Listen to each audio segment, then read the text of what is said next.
Hey guys! As a former drummer, if there is something I find interesting in music is rhythms. And oh boy, with the Turing Machine it's really easy to create something interesting and unique.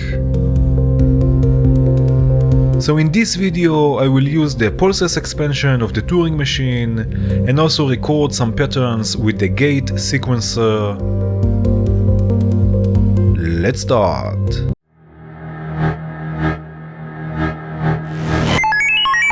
Okay, so first of all let's have a look at the Pulses section of the Turing Machine.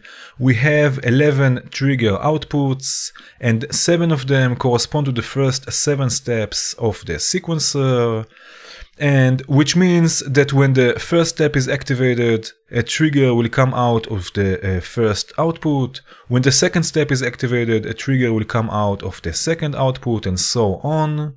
The other 4 outputs have 2 modes in the right-click menu, AND mode and OR mode.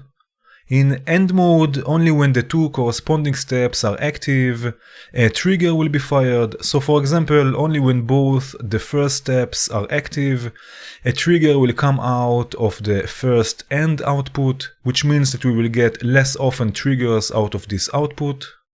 In OR mode, we will get much more often triggers, because when one step is active, or when the second one is active, or when both are active, a trigger will be fired. So we can use this for all sorts of things, and of course when we lock the sequence, it locks also the triggers, which is double the fun. So let's start building a patch utilizing this Pulses section. Let me just zoom out a bit. And let's start with connecting our clock to the Turing Machine. I have here a clock multiplied by 2. And let's already record some patterns by using the gate sequencer from Impromptu Modular. In the last video we've recorded pitch information using the phrase sequencer, and actually it's also possible to record gates with it.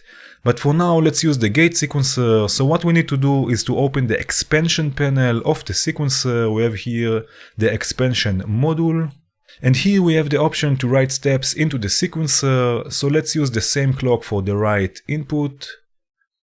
And now we need to connect some sort of information that the sequencer can record, so let's connect the trigger coming out of the first output of the Turing Machine to the gate input of the sequencer. Very nice, so now you can see we have gates recorded, so we can disconnect the cables. And let's connect our clock to the clock input of the sequencer and run the sequence. Let's also remove the expansion, we don't need this anymore. And now let's add a few voices, so we will use the new oscillator from Volt, it's called Basil. And we will use also a slap module, also from Volt. The slap module will be our VCA and envelope generator, and we will use also the CV output of the Turing Machine, so let's add also quantum and set a scale and change also the quantize mode. And I will want to add more voices, so let's use also the shift register from ML, and let's add 2 more voices duplicating what we have here already. And we can connect the CV output of the Turing Machine to Quantum. Let's lower also the scale a bit. And from Quantum to the shift register. And from there to the different oscillators, to the volt per octave inputs of the oscillators. Now to trigger the shift register, we will use a slower clock. So I have here a clock divided by 4. Let's connect it to the trigger input of the shift register. So we will have less change in pitch, and the shift register will sample the voltage coming from the Turing Machine and will also shift it through its 8 outputs. So it's like having 8 different voltages with using just one source. In this case it's the Turing Machine. If you want to know more about this shift register, there will be a link in the description to a video I made about it, so if you find it interesting feel free to check it out. And now let's send the oscillators to the VCA section of the slap modules, and from there to our mixer. And you can see that the gate sequencer is in 4x 16-step sequence mode, so we will use the first 3 gate outputs of the gate sequencer to drive the SLAP modules. So we have the first gate, second one, third one, and let's listen for a second just to the first one, to one of them.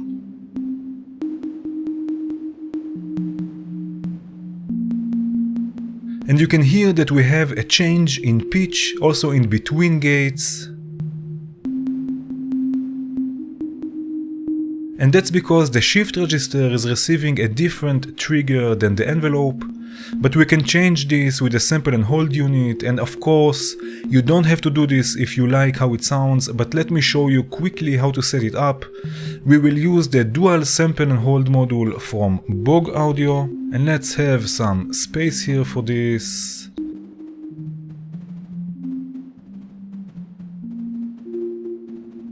And now let's send the voltage first to the input of the sample and hold unit. So it will sample the information coming from the shift register, and when we connect the same gate SLAP is receiving to the trigger of the sample and hold, only when SLAP is triggered there will be a change in pitch. So let's do this also for the other ones and listen to this.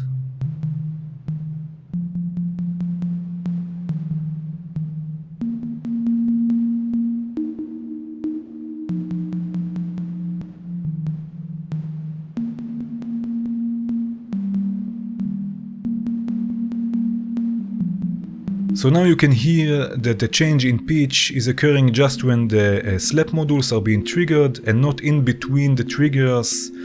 And let's actually also raise the octaves of the second and third oscillators.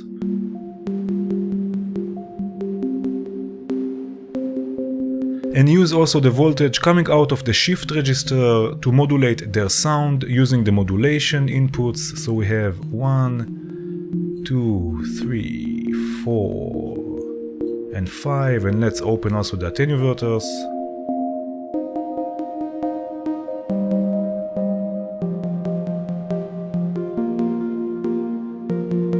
So you can see there's already a change in sound, it's brighter. Now of course we can also change the sequences in the sequencer, so let's change them to 4 15-step sequences by clicking this button here, the length mode. Now they are on 16 steps, let's change this to 15. And let's lock also the Turing machine. Let's set it to 5 steps sequence and lock it. So now it's locking the notes.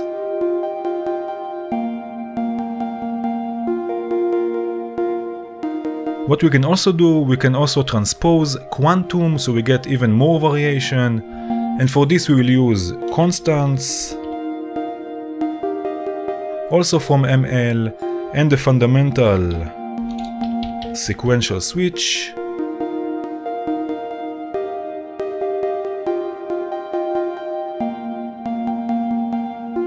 Let's set the sequential switch to 2 steps, and we will use for this a much slower clock, a heavier clock divided by 17. It's actually also kind of a weird clock division, so we keep this polyrhythmic spirit going, and we will connect the positive 7 semitones output from constants to the second input of the sequential switch, and the output to the transpose input of quantum. So this will transpose the scale by 7 semitones, not the pitch, the scale. And let's also connect the reset inputs of both sequential switch and the gate sequencer to our clock, and reset it so we have it nice and tight.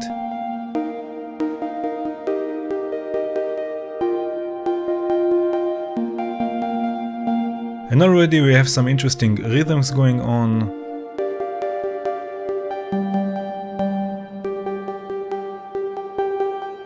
And let's add some more voices, so I will mute this for a second. And use another sequencer. Let me also initialize it. And let's record a new pattern, so again we need the extra CVs expansion. And let's connect the write function to our clock which also runs the Turing machine. Let's unlock the Turing machine and connect again a trigger output to the gate input, and it's already recording gates. So now we can disconnect the cables, and let's change the sequencer to 2 times 32-step sequence by clicking this switch here. And let's connect it also to the reset of the clock. And let's actually use a faster clock for this sequencer, and I will add the clock multiplier from Clear Factory and multiply our clock by 2. So let's connect it to the clock. Multiply it, connect this to the clock input of the sequencer and run the sequence. Now we will use this sequencer for driving a kick and a hi-hat. So let's use a tremor, also from Volt. The first gate will go to the kick, the second gate will go to the hi-hat. And let's listen first to the kick and change its sound. This is a bit too harsh. Okay, now we can do the same with the hi-hat, so let's connect it also. Change its sound a bit.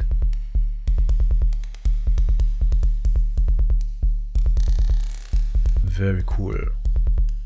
Now we will use also the voltage coming out of the Turing machine to modulate its decay time.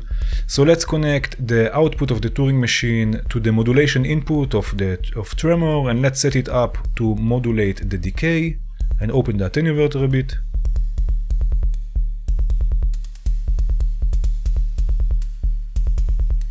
Very nice.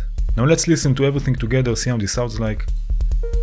And reset it, of course, so it sits nice together.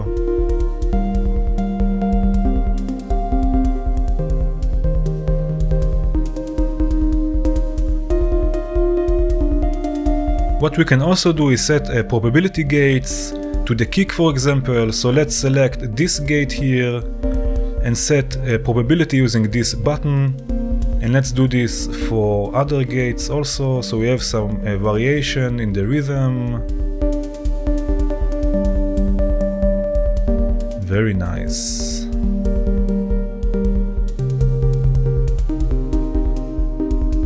Okay, let's add quickly a few more voices. So we will use 2 FM operators for this. Let's make here some space for them. And let's add another quantum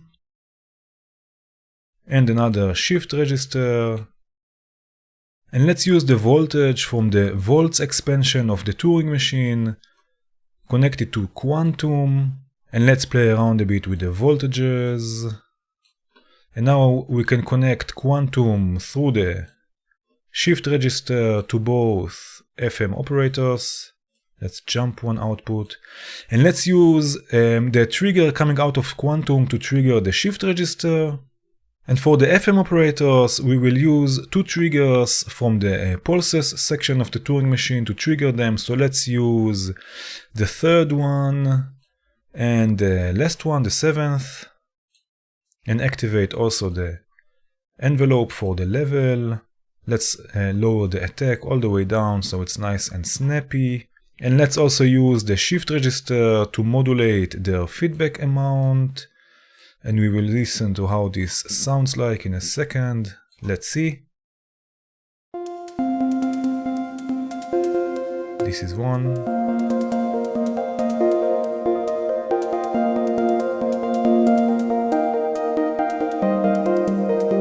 Very nice. Now their pitch will be locked. The pitch and the pattern will be locked with the Turing machine directly. So let's try this.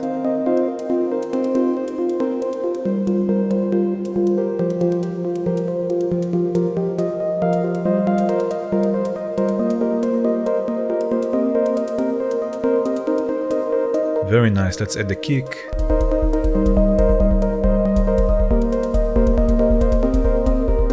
So we can play this live using the CV input, and it can add really interest and movement to your patch, to the sound. And let's add quickly another bass, so we have something to glue everything together. Let's use the palm loop oscillator from 21 kilohertz. And let's use also tangents.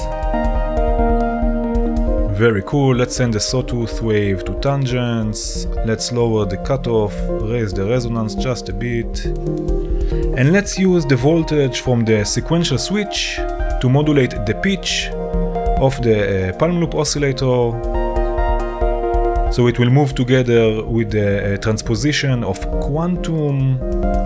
And let's add also an ADSR module, also Boog Audio, to modulate the cutoff point. Let's raise the attack and a bit more release, and let's connect it to the cutoff point CV input, open the attenuator just a bit, and what will trigger this envelope will be the weird division of the clock here, the divided by 17. So every time the pitch is changed, there's a change in pitch, also the cutoff point will open. And let's listen to this. Let's connect the tangents to the mixer. Let's lower it. And let's connect also a sine wave. This sine wave here is 1 octave lower than the sawtooth wave, and this is really bassy already.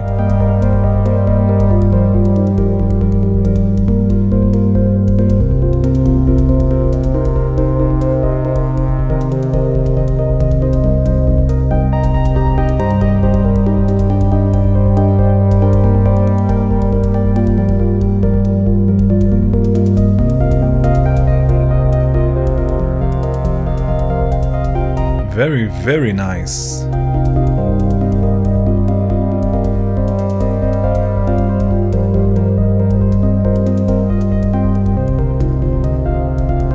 Again, we can lock the sequence.